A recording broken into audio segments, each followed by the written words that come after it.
Welcome to the From Harm to Healing podcast. I'm your host, Chris Jones, and I'm a therapist who runs the From Harm to Healing treatment program, an online program for men who have engaged in infidelity or compulsive sexual behaviors within the context of an intimate relationship.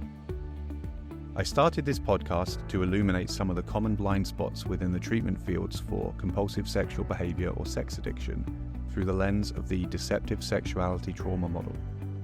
I hope you find this resource enlightening, particularly if you're somebody navigating the pain of betrayal and deception for yourself. Thank you for listening to the From Harm to Healing podcast. We've spent a few episodes now talking about deceptive sexuality trauma, and we've covered the acute traumatic impacts, we've covered complex trauma shaping, we've looked at what trauma responses we might expect from a betrayed partner, as well as the safety-seeking behaviors that are so often misunderstood and used to pathologize or blame the victim in these cases.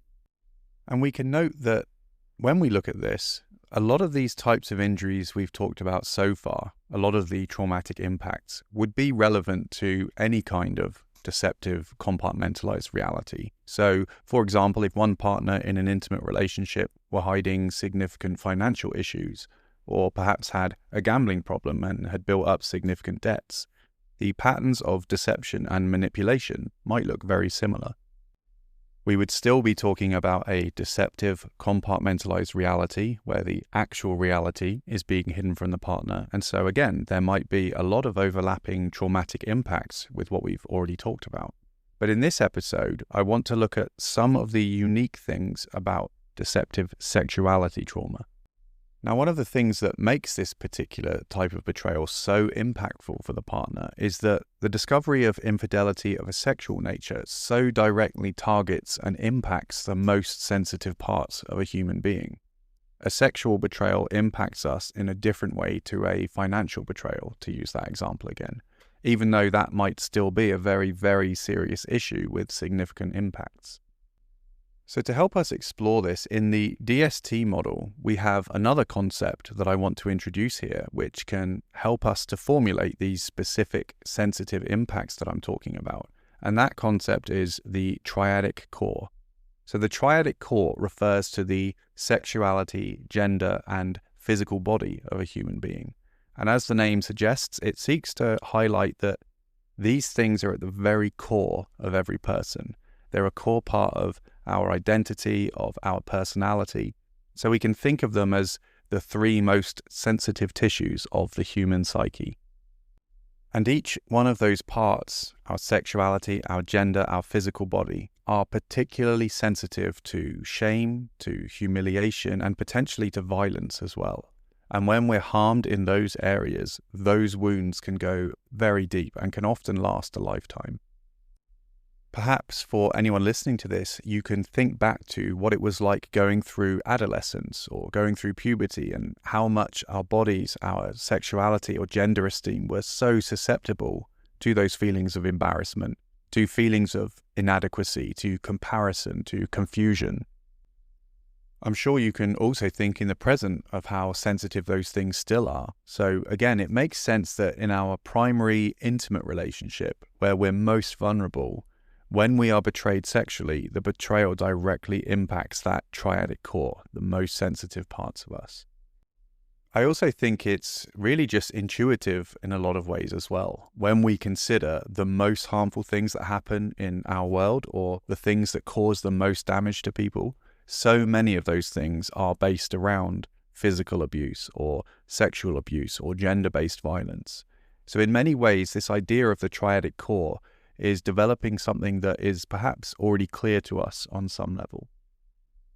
And there's also an irony here that I'm saying our triadic cores are central parts of who we are, and yet conversely, they are often the parts of ourselves that we most struggle to authentically relate to or to communicate about authentically. They're often the things that are taboo in many ways, or we've been shaped to believe that we can't or shouldn't talk about or shouldn't express. And so our relationship to those parts of us is often very suppressed. Now, there's two sides to looking at this with regards to deceptive sexuality. Number one, as I've already mentioned, we can look at the traumatic impact on the betrayed partner. So how are they impacted in terms of their sexuality, their gender esteem, their physical body? But we can also look at the Triadic Core as a contributing factor for people, particularly men, who have maintained a secret sexual life in the first place. And I've briefly talked in previous episodes about sexual constriction or sexual entitlement as contributing factors to deceptive sexuality. And both of those things are inherently linked to a person's Triadic Core.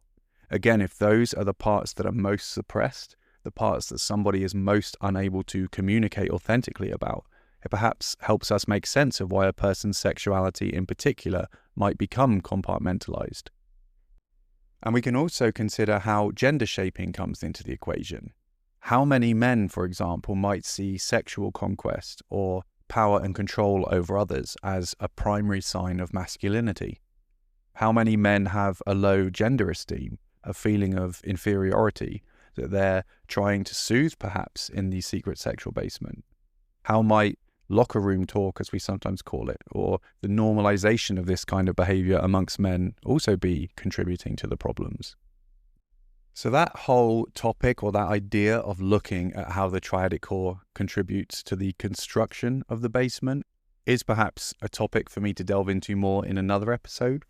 But for now, I want to shift back to the partner's perspective for a little while, because that was really the purpose of this episode, looking again at some of the unique traumatic impacts of deceptive sexuality for the partner. If we briefly break down each of these three parts of the Triadic Core, starting with sexual symptoms, or how the sexual self is impacted by this kind of betrayal, the obvious elephant in the room in many ways is that the betrayal itself is primarily sexual in nature, or at least the behaviors that occurred inside the basement are primarily sexual in nature. So it's almost impossible to imagine that not having a significant impact on the victim's sexuality. And what we'll often see is that for many partners, the relationship with sex and sexuality in general is extremely damaged. In fact, a lot of the symptoms we'll see in partners post-exposure are often similar to those of women who have been sexually traumatized. And so I can't really overstate just how significant this can be. We'll often see a significant level of sexual shutdown or sexual constriction moving forward. There might be an aversion to any physical touch. Or on the other hand, if the partner does continue engaging sexually in the relationship, the sex itself might be accompanied by intrusions or disturbing thoughts, flashbacks, those kind of triggers that I've explained previously, which make it extremely difficult for that person to relate to their sexuality in a healthy or pleasurable way. There can also be all sorts of self-image or self-esteem issues that develop alongside that, perhaps feelings of being contaminated in some way, or feelings of self-blame or having not been enough. There might also be very real anxieties about the possibilities of having contracted STIs or the endangerment that they might have been exposed to. And many partners will also look back through their relationship and perhaps feel that they've been robbed of a healthy sex life, that they've had something taken away from them that was beyond their control, especially if they feel like they were replaced by the secret sexual basement in some way. We can then briefly shift to looking at the impacts on the person's gender esteem, so the second part of the Triadic Core. And once again, I think another sort of elephant in the room is that secret sexual basements are built more often by men than by women. And on the whole, women and children bear the brunt of its traumatic impacts. And so in many ways, we can consider deceptive sexuality to be a form of gender-based violence and a masculinity problem. And as I say that, I want to be very clear again that this is not to say that women can't and don't build secret sexual basements and that this is only a one-way thing. But generally speaking, this is a system of harm that's particularly tied to masculinity and to harm caused to women. For many women impacted in this way, there can be a real diminished sense of their gender or their perceived gender roles. Perhaps a lot of meaning was put into the idea of being a wife, or being a mother, or the family system, and that might have been very central to the person's life. And a lot of that might now feel diminished or like it wasn't valued in the way that they thought it was. And they might very much feel like they were taken advantage of, like they were investing fully into the relationship and the family system, potentially making significant personal sacrifices along the way, whilst it turns out he was perhaps taking advantage of that to go and seek self-gratification. There might be lots of comparisons now to other women and feelings of insecurity or deficiency for the partner. Other people might become triggers or reminders of what he was doing or how he was behaving in the basement. And the partner might also now become more acutely aware of the power imbalances that might be present both in society, but also that might well have been present in the relationship, but that they were perhaps blind to at the time. And this can have a profound impact on how they might view men, women, or society in general. Men might now be seen as inherently untrustworthy, or people might become suspicious or be seen as a threat, perhaps based on gender, age, appearance, ethnicity, or anything else that might remind them of what occurred in the basement. So you can hopefully see that through this lens of gender or gender esteem, there can be all sorts of impacts that we can consider. And this is perhaps, again, something else that could have its own episode because there's so much there. But if we now just briefly move on to the third part of the Triadic Core, the physical body, we can consider what the impacts might also be here. Now, this one might not seem quite so intuitive as sexuality and gender, but it's pretty well established now that trauma directly impacts the physical body. Many people, I'm sure, will be aware of the book The Body Keeps the Score and that more modern holistic way of thinking about trauma. And we'll often see a high correlation of certain health conditions like autoimmune diseases or stress-based disorders and various physical impacts that can occur directly due to trauma or at least be partially attributed to trauma. We'll often see trauma survivors being very disconnected from their bodies as well, often linked to dissociation or numbing as a trauma response. And for many women experiencing deceptive sexuality trauma, body image might also become a significant issue, especially if they are comparing themselves to the various components of the secret sexual basement. The betrayed partner might also require medication as part of their treatment that might have significant physical side effects. And the trauma might also impact their eating patterns or their routines in a way that might take a significant physical toll on them.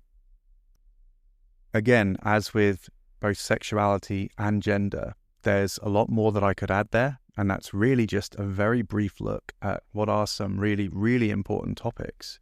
But hopefully you can see intuitively, to a large degree, why this idea of the Triadic Core, this idea of the most sensitive core parts of us, the parts that are most susceptible to harm, are also the parts most directly damaged in lots of ways by deceptive sexuality.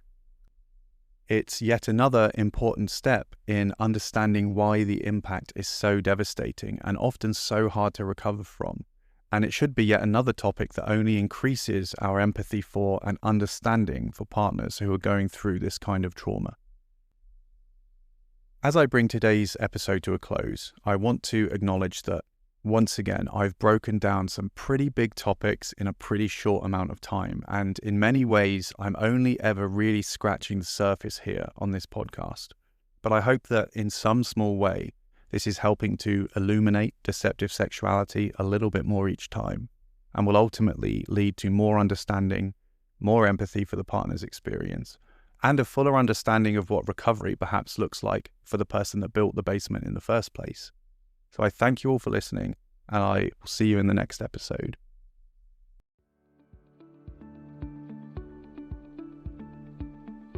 Thank you for listening to this episode of the From Harm to Healing podcast. If you'd like to find out more information about the deceptive sexuality trauma model itself, you can visit minwalamodel.com. If you're interested in the services that I offer, in particular the From Harm to Healing treatment program, please visit chrisjonestherapy.co.uk.